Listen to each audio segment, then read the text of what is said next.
On Canova Drive in New Smyrna Beach, Florida, lies an interesting grave site in the middle of a residential street. The grave is a memorial dedicated to a teenager who died in 1860 named Charles Dummett.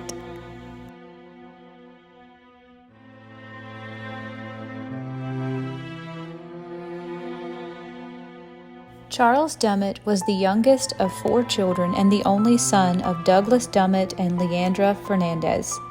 Douglas was a landowner who achieved notoriety as a commander of the Mosquito Roarers, a group of volunteer residents who worked with the U.S. Army to protect plantations during the Second Seminole War.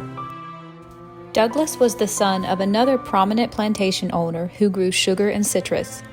Douglas purchased about 30 acres of land and built his home on top of an Indian shell midden. He dubbed his plantation Mount Pleasant and began growing sugar. He is credited with the seeds that lead to Florida's famous Indian River citrus. Douglas was briefly married to a society woman, but she ran off and left him for another man. Douglas was heartbroken, but later remarried an enslaved woman named Leandra Fernandez, most likely of Seminole Native American heritage. Together they had 3 daughters named Louisa, Kate, and Mary before having their final child and only son, Charles. Charles was born in a still wild area of Florida on August 18, 1844. He appears to have had a normal upbringing in the antebellum South before being sent north in order to receive a proper higher education. But in April of 1860, with the probability of an approaching war, Charles was sent home from school. What happened next has remained a mystery for over 150 years. Having died so young, not much is known about Charles.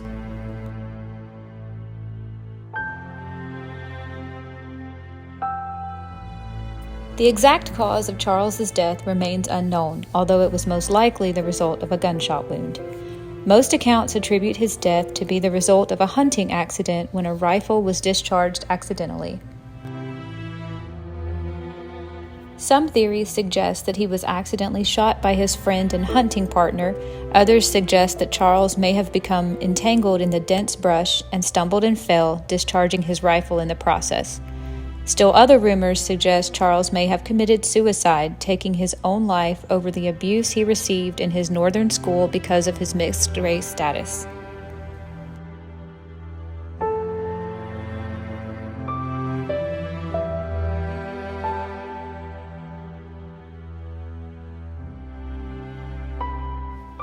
Charles's father was said to be so grief-stricken by the loss of his only son that he built the young man's grave right where his body was found. Time has eroded the markings on the 2.5-inch thick marble slab that covers the sarcophagus, but the inscription reads, "Sacred to the memory of Charles Dummett, born August 18, 1844, died April 23, 1860.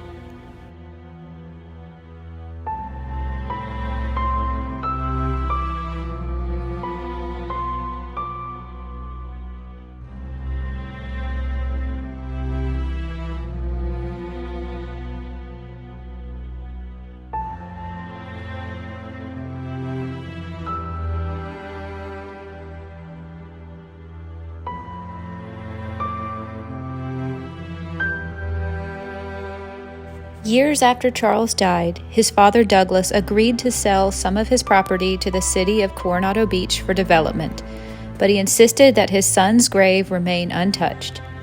Douglas marked out a 30-square-foot area around the grave and dedicated it as a cemetery.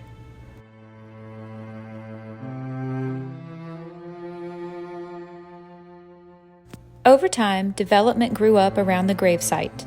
This area has connections to a 1930s and 40s Hollywood and Broadway actress and comedian named Judy Canova, who was of Minorcan descent. Minorcans were among the first European settlers to colonize this area in 1768. Judy Canova is known for playing the country bumpkin-type roles in movies like Sis Hopkins, Pudd'nhead, and the WAC from Walla Walla. She has 2 stars on the Hollywood Walk of Fame.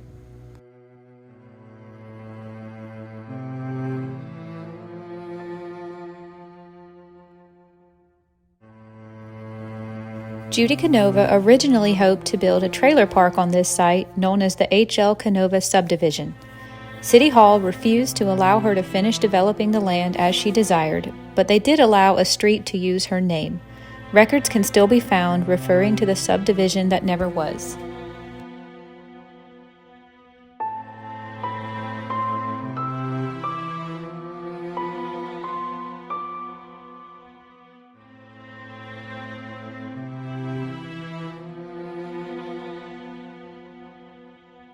Controversy stirred up again in the 1960s when a developer petitioned to move the gravesite and lay down a paved road. The attempt proved futile, as cemeteries are protected under state and federal laws. Moving a gravesite is difficult, if not impossible, without the family's permission and a whole lot of permits and work. Eventually, the road was simply paved around the grave, creating a tiny oasis in the middle of a suburban residential area for Charles to rest in peace.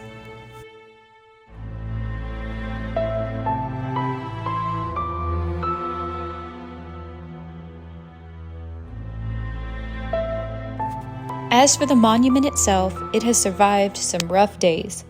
Surrounded by ferns, palms, and foliage, the 19-inch-high marble sarcophagus is now slightly off-kilter and oddly positioned to the street and the river. The above-ground vault is made of mortar plastered over coquina blocks and is built over a large prehistoric midden, visible on the southern end of the block. The shell midden was probably originally at the same height as the top of the vault. 6 small concrete posts hold up a rusty metal chain around the tomb. The top of the marble box has become weathered with time and is now difficult to read with cracks running through the text. Thankfully, older photographs preserve the original inscription.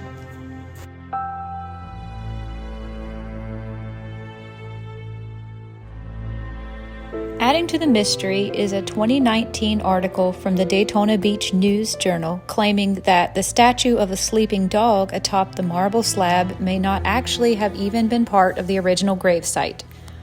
The article claims that the sleeping dog was glued onto the tombstone at a much later date by an anonymous artist.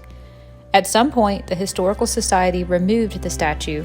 However, it is back atop the marble, resting in peace alongside Charles at present day.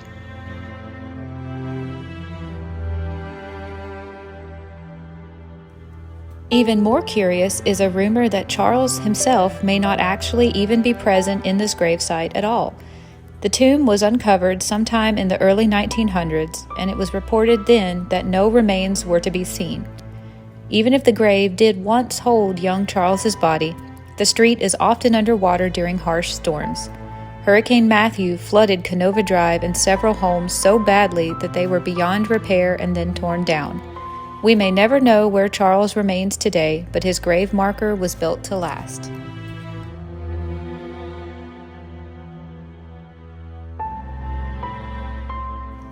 Today, this gravesite is maintained by the local residents. It has been officially designated as a landmark by the historic New Smyrna Beach Preservation Committee, and it is on the National Register of Historic Places.